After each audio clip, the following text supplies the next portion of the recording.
Hello friends, എല്ലാവർക്കും good morning. അപ്പോൾ ഇന്നത്തെ പത്രമാറ്റിൻ്റെ സൂപ്പർ ഹിറ്റ് വിശേഷത്തിലേക്ക് എല്ലാവർക്കും സ്വാഗതം. അങ്ങനെ നമ്മുടെ നവ്യയും അതേപോലെ തന്നെ മുത്തശ്ശനും കൂടി സംസാരിച്ചുകൊണ്ടിരിക്കുകയാണ്. അപ്പോൾ നവ്യ ഇങ്ങനെ പറയാണ്, ഏതെങ്കിലും അമ്മമാർ സ്വന്തം മക്കളുടെ ജീവിതം തകർക്കാനായിട്ട് നോക്കുമോ എന്ന് ചോദിച്ചു കഴിഞ്ഞപ്പോഴേക്കും മുത്തശ്ശനാണെങ്കിലും സംസ്കാരമുള്ള അമ്മമാരാണെങ്കിലും അങ്ങനെയൊന്നും ചെയ്യില്ല. അപ്പം മുത്തശ്ശൻ പറഞ്ഞു വരുന്നത് എൻ്റെ അച്ഛനും അമ്മയും സംസ്കാരമില്ലെന്നാണോ പറഞ്ഞു വരുന്നത് എന്നിങ്ങനെ ചോദിക്കണം. ഞാൻ അങ്ങനെ അർത്ഥത്തിൽ പറഞ്ഞതല്ല.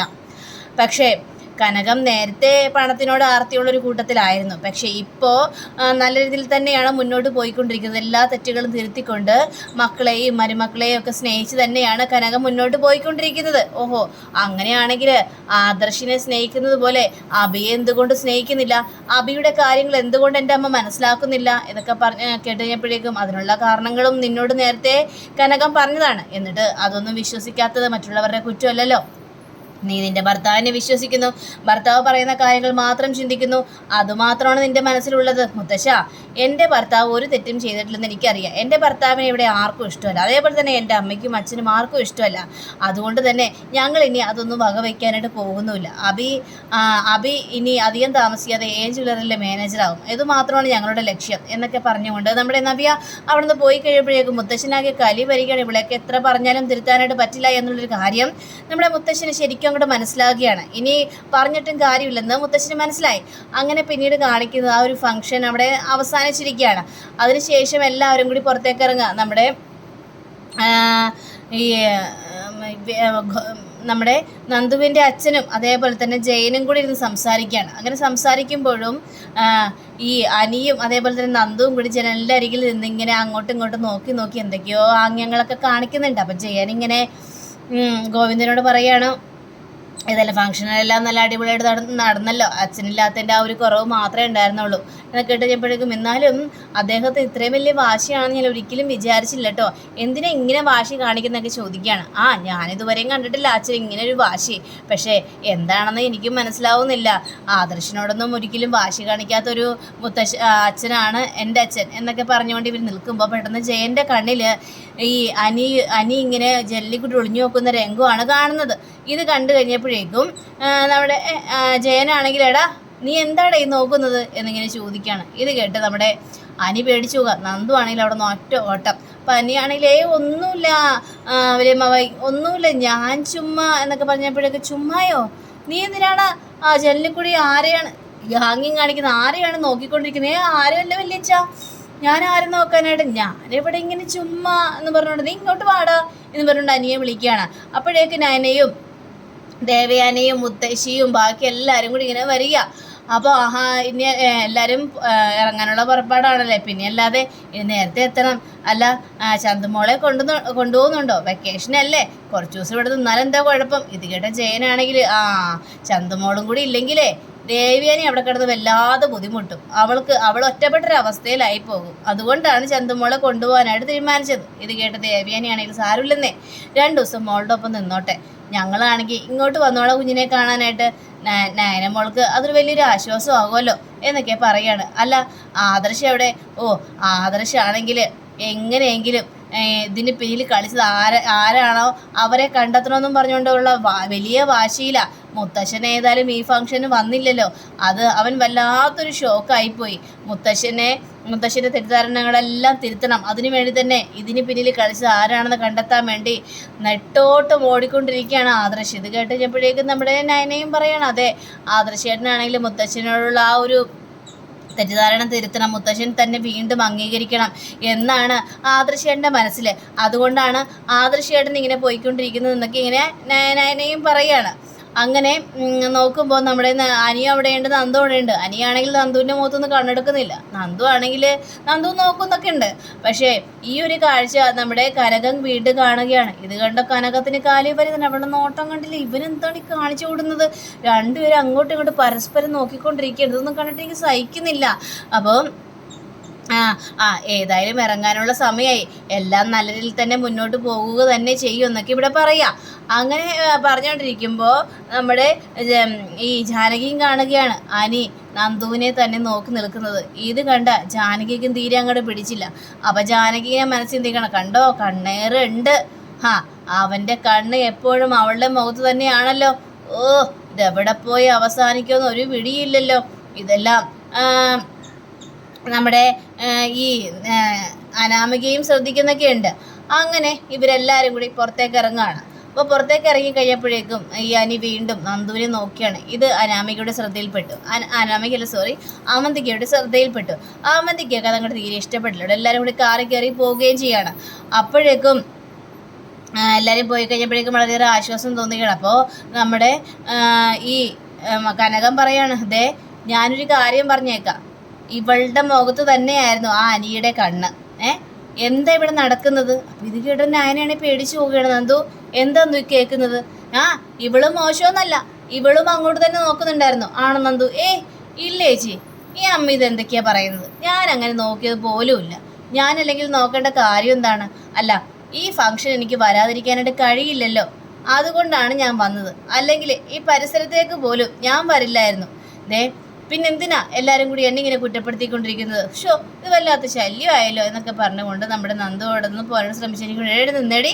നീ മറ്റുള്ളവരെ നാണം കെടുത്താനാണ് പരിപാടിയെങ്കിലേ നടക്കില്ല. അത് കുടുംബത്തിന് ചീത്തപ്പേരുണ്ടാക്കി വെക്കരുത്. പിന്നെ അനിയുടെ മുത്തശ്ശനാണെങ്കിൽ പറഞ്ഞിട്ടുമുണ്ട് ഇനി അനിയെ കൊണ്ടൊരു ശല്യം ഉണ്ടാവില്ല എന്ന്. അദ്ദേഹത്തിന്റെ വാക്ക് ധിക്കരിക്കരുതെന്നാ പറഞ്ഞത്. അവളുടെ ഒരു നോട്ടം പറച്ചിലൊക്കെ ഞാൻ ഇതെല്ലാം കാണുന്നുണ്ടായിരുന്നു കേട്ടോ. എന്നെ മണ്ടിയാക്കാനായിട്ട് നീ നോക്കണ്ട എന്നൊക്കെ ഇങ്ങനെ കരകിങ്ങനെ പറയാണ്. ഈ അമ്മയുടെ ഒരു കാര്യം, ഫംഗ്ഷൻ വന്നത് വലിയ ആപത്തായി പോയല്ലോ എന്നൊക്കെ ഇങ്ങനെ ചിന്തിക്കാം. അങ്ങനെ കനകയും നയനയും അതേപോലെ തന്നെ ഈ നന്ദുവും കൂടി ഇങ്ങനെ റൂമിൽ ഇങ്ങനെ സംസാരിക്കുകയാണ്. അപ്പോൾ ആദർശിനെ കുറിച്ചുള്ള കാര്യങ്ങൾ സംസാരിക്കുന്ന, അബിയെ കുറിച്ചുള്ള കാര്യങ്ങളും. അപ്പോൾ ഈ നയന പറയുകയാണ്, അല്ല അബിക്ക് ഇതിലെന്തെങ്കിലും പങ്കുണ്ടോ എന്നാണ് എൻ്റെ ഒരു സംശയം. കാരണം ഈ ജ്വല്ലറിയിൽ ഇവരെ പോലുള്ള ആളെ മാനേജറാക്കുക എന്നൊക്കെ പറഞ്ഞു കഴിഞ്ഞാൽ അവർ വലിയ മന്ദബുദ്ധി ആയിരിക്കണം എന്നൊക്കെ പറയുമ്പോഴേക്കും അതേ മോളെ എനിക്കും അത് അങ്ങോട്ട് ഉൾക്കൊള്ളാനായിട്ട് പറ്റുന്നില്ല. അവനെ പോലെ ഒരുത്തനെ എന്തിനാണ് ആ കമ്പനിയുടെ മാനേജറാക്കുന്നതെന്നാണ് ഞാനും ആലോചിക്കുന്നത്. നവ്യാണെങ്കിൽ ഇപ്പം അഹങ്കാരത്തിൻ്റെ കൊമ്പും കാലും എടുത്തിങ്ങനെ എടുക്കുകയാണ്. അമ്മേ എനിക്കൊരു സംശയമുണ്ട് അമ്മേ, ഈ നവ്യേച്ചേക്കാളും നേരത്തെ തന്നെ ഈ അബിക്ക് ഈ ജ്വല്ലറിയുടെ കമ്പനി ഉണ്ടോയെന്ന്. ഇത് കേട്ട നന്ദു ആണെങ്കിൽ അതിന് സംശയമൊന്നും ഇല്ല ചേച്ചി, അങ്ങനെ തന്നെയാണ് നടക്കാനുള്ള സാധ്യത. കാരണം അബിക്ക് നേരത്തെ തന്നെ ജ്വല്ലറി അറിയായിരുന്നു. ഇവരെല്ലാവരും കൂടി ചേർന്ന് കുടുംബത്തെ തകർക്കാൻ വേണ്ടി നടക്കുകയാണ്. എന്നിട്ട് ഒന്നും അറിയാത്തതുപോലെ അവൻ നടക്കുകയായിരിക്കും. എന്നിട്ട് നവ്യേച്ചിയുടെ കണ്ണിൽ പൊടിയിടാൻ വേണ്ടിയാ ഒന്നും അറിയാത്തതുപോലെ നമ്മളെല്ലാവരെയും പൊട്ടന്മാരാക്കാനായിട്ട് നോക്കിക്കൊണ്ടിരിക്കുന്നത് എന്നിങ്ങനെ പറയാണ്. അപ്പോൾ ഇതൊക്കെ കേട്ട് കഴിഞ്ഞപ്പോഴേക്കും അതെ എനിക്കൊരു സംശയമുണ്ട് എന്നിങ്ങനെ സംസാരിച്ചുകൊണ്ടിരിക്കുമ്പോഴാണ് നന്ദുവിൻ്റെ ഫോണിലേക്ക് ഒരു മെസ്സേജിൻ്റെ സൗണ്ട് കേൾക്കുന്നത്. നന്ദു ആണെങ്കിൽ ആ മെസ്സേജ് കേട്ട ഉടനെ തന്നെ നേരെ പുറത്തേക്ക് ഇറങ്ങി പോവുകയാണ്. ഇത് കണ്ട കനകമാണെങ്കിൽ കണ്ടോ അവളുടെ ഫോണിലേക്ക് ഒരു മെസ്സേജ് അല്ലേ വന്നത്, മെസ്സേജിൻ്റെ സൗണ്ട് അല്ലേ വന്നത്. അപ്പോൾ ആരായിരിക്കും ആ മെസ്സേജ് അയച്ചിട്ടുണ്ടാവുക? അനി ആയിരിക്കും? ആണോ അമ്മേ? അനിയായിരിക്കും മെസ്സേജ് അയച്ചിട്ടുണ്ടാവുക. എനിക്കത് വല്ലാത്ത സംശയമുണ്ട്. കാരണം ഈ ഫംഗ്ഷൻ നടക്കുന്ന സമയത്ത് ആ അനിയുടെ കണ്ണ് നന്ദുവിൽ തന്നെയായിരുന്നു. ഇതെല്ലാം ഞാൻ ശ്രദ്ധിക്കുന്നുണ്ടായിരുന്നു. പക്ഷെ നന്ദൂട്ടൻ അങ്ങനെ വലുതായിട്ട് ശ്രദ്ധിച്ചിട്ടില്ലെന്നാണ് എനിക്ക് തോന്നുന്നത്. മോളെ അങ്ങനെ വല്ലതുണ്ടെങ്കിലേ അത് എത്രയും പെട്ടെന്ന് അവസാനിപ്പിച്ചോളണം, അല്ലെങ്കിലേ ഇത് ശരിയാവില്ല എന്നിങ്ങനെ പറയുകയാണ്. അങ്ങനെ പിന്നീട് കാണിക്കുന്നത് നമ്മുടെ അനന്തപുരിയാണ്. അപ്പം അനന്തപുരിയിലേക്ക് ഫംഗ്ഷനെല്ലാം കഴിഞ്ഞ് എല്ലാവരും മടങ്ങിയെത്തിയിരിക്കുക. ആ സമയത്ത് ജലജ വരികയാണ്. എങ്ങനെയുണ്ടായിരുന്നു ഫംഗ്ഷൻ എന്ന് ചോദിച്ചു കഴിഞ്ഞപ്പോഴേക്ക് ദേവേനി പറയുകയാണ്, എങ്ങനെയുണ്ടായിരുന്നു ഫംഗ്ഷൻ എന്നറിയാൻ വേണ്ടിയേ നീ അവിടെ വരണമായിരുന്നു, വന്നില്ലല്ലോ. കുശുമ്പും കുന്നായ്മയും എടുത്തിട്ട് ഇവിടെ തന്നെ ഇരുന്നില്ലേ? അപ്പോഴേക്കും മുത്തശ്ശിയാണെങ്കിൽ നന്നായി, ഈ കൂട്ടങ്ങൾ വരാതിരുന്നത് കൊണ്ട് അവിടെ കുശുമ്പും കുന്നായ്മയൊന്നും ഉണ്ടായിരുന്നില്ല. ഫംഗ്ഷൻ എല്ലാം അടിപൊളിയായിട്ട് നടക്കുകയും ചെയ്തു. നിങ്ങളൊക്കെ വന്നില്ലെന്ന് വിചാരിച്ചേ എന്താ ഫംഗ്ഷൻ നടക്കില്ലെന്ന് വിചാരിച്ചോ? എന്തിനാമ്മ എന്നെ തന്നെ കുറ്റപ്പെടുത്തുന്നത്? എന്താ അച്ഛൻ വന്നോ? അച്ഛൻ വന്നില്ലല്ലോ, അച്ഛൻ ഇവിടെ തന്നെ ഇരിക്കുകയായിരുന്നില്ലേ, പിന്നെന്തിനാമ്മ എന്നെ തന്നെ കുറ്റപ്പെടുത്തുന്നതെന്ന് ഇങ്ങനെ ചോദിക്കുകയാണ്. അപ്പോഴാണ് നവ്യയും അതേപോലെ തന്നെ അഭിയും കൂടി ഇറങ്ങി വരുന്നത്. അപ്പോൾ നിങ്ങൾ എങ്ങോട്ടാണ് പോകുന്നത് മക്കളെ എന്ന് ഈ ജലജ ചോദിക്കുകയാണ്. അതെ ഞങ്ങളൊന്ന് പുറത്തേക്ക് പോവുക എന്നിവർ രണ്ടുപേരും ഇങ്ങനെ ചേർന്ന് ഇങ്ങനെ പിടിച്ചിരിക്കുകയാണ്. പുറത്തേക്ക് പോകുന്നോ? എന്തിന്? പുറത്തേക്ക് പോയി ഒന്ന് ചുറ്റിക്കറങ്ങണം, പിന്നെ രാത്രിത്തെ ഫുഡ് ഞങ്ങൾ പുറത്തുനിന്നാണ്, അതുകൊണ്ട് ഇവിടെ ഞങ്ങൾക്ക് വേണ്ടി ഒന്നും ഒരു സാധനം ഉണ്ടാക്കി വെക്കേണ്ട ആവശ്യമില്ല അമ്മേ എന്നൊക്കെ ഇങ്ങനെ ജലജയോട് പറയാം. ഇത് കേട്ട് കഴിഞ്ഞപ്പോഴേക്കും ദേവേനാണെങ്കിൽ നിൻ്റെ അനിയത്തിയുടെ ഫംഗ്ഷൻ ആയിരുന്നു അവിടെ, അതെങ്ങനെയുണ്ടായിരുന്നെന്നോ എന്തായിരുന്നെന്നോ എന്നും നീ അന്വേഷിച്ചില്ലല്ലോ. ഞാൻ എന്തിനാ അന്വേഷിക്കുന്നത്? അതിൻ്റെ കാര്യമുണ്ടോ? എന്നെ ആരെങ്കിലും ഫംഗ്ഷന് വിളിച്ചോ? അല്ലെങ്കിൽ നയന നയനയുടെ അമ്മയൊന്നും എന്നെ ഒരു മകളായിട്ട് അംഗീകരിച്ചിട്ടില്ല. അവർക്ക് ഞാനെന്തോ കളഞ്ഞു കിട്ടിയ മകളെ പോലെയാണ് അവരെന്നോട് പെരുമാറിക്കൊണ്ടിരിക്കുന്നത്. നല്ലൊരു അമ്മയാണ് അച്ഛനായിരുന്നെങ്കിൽ എൻ്റെ കുടുംബം കലക്കാനായിട്ട് നോക്കില്ലായിരുന്നു. ഇതേപോലെ കാര്യങ്ങളല്ലേ ചെയ്തു കൂട്ടുന്നത്. പിന്നെ അവളുടെ ഫംഗ്ഷന് ഞാൻ പോകുന്നത് എന്തിനാണ്? ഞാൻ ഇവിടെ പോയി ഇനി ഫംഗ്ഷൻ കുളവാക്കിയെന്നൊന്നും ആരും പറയേണ്ട ആവശ്യമൊന്നുമില്ല എന്നൊക്കെ ഇങ്ങനെ ഇവർ സംസാരിക്കുക. അങ്ങനെയും പറഞ്ഞുകൊണ്ട് നമ്മുടെ നവ്യയും അതേപോലെ തന്നെ അഭിയും കൂടി അവിടെ നിന്ന് പോവുകയാണ്. പോയി കഴിഞ്ഞപ്പോഴേക്കും ജലജയ്ക്കാണെങ്കിൽ ആകെ ടെൻഷനും കൂടി വരികയാണ്.